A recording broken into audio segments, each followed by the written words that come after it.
Let's begin with this notice, and that is to persons living along wayleaves of electricity transmission lines who have a maximum of 30 days to vacate.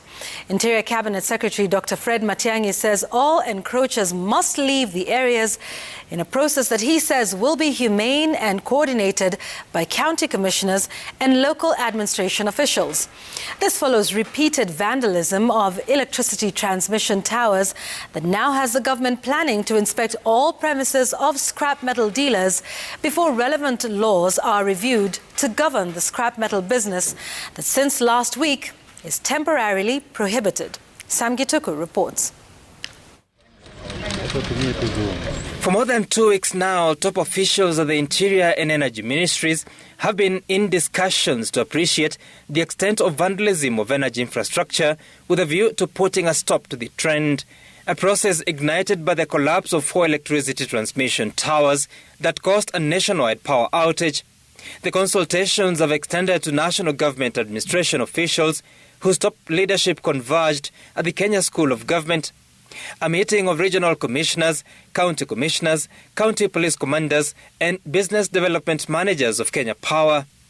For them, the instructions are clear that within 30 days, all persons who have encroached the electricity wayleave must leave.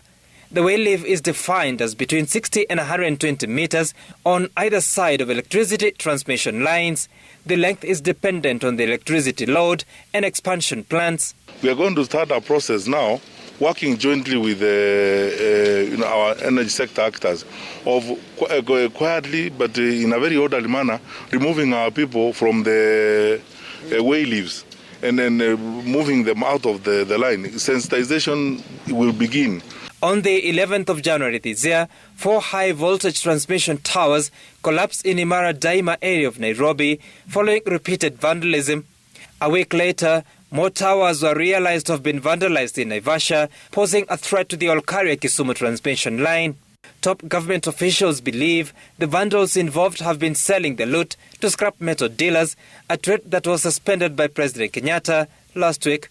Administration officials have been instructed to take stock of scrap metal dealers in their regions and check their legal status. As people do this and they sell this scrap metal to dealers, some who are not even licensed, some who are in the black market, some who are basically engaged in criminal activity and so on.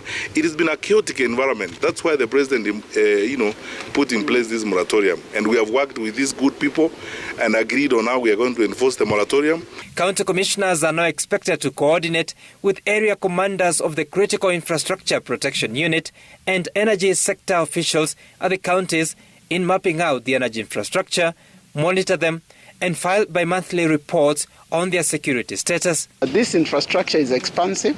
It's across the country, and one of the reasons we are here with the officers from the National Administration is to really help us call upon the citizens to play that civic duty. We have a civic duty to secure public assets because they are our assets. CS Monica Juma says it will cost more than 246 million shillings to repair the vandalized electricity transmission infrastructure.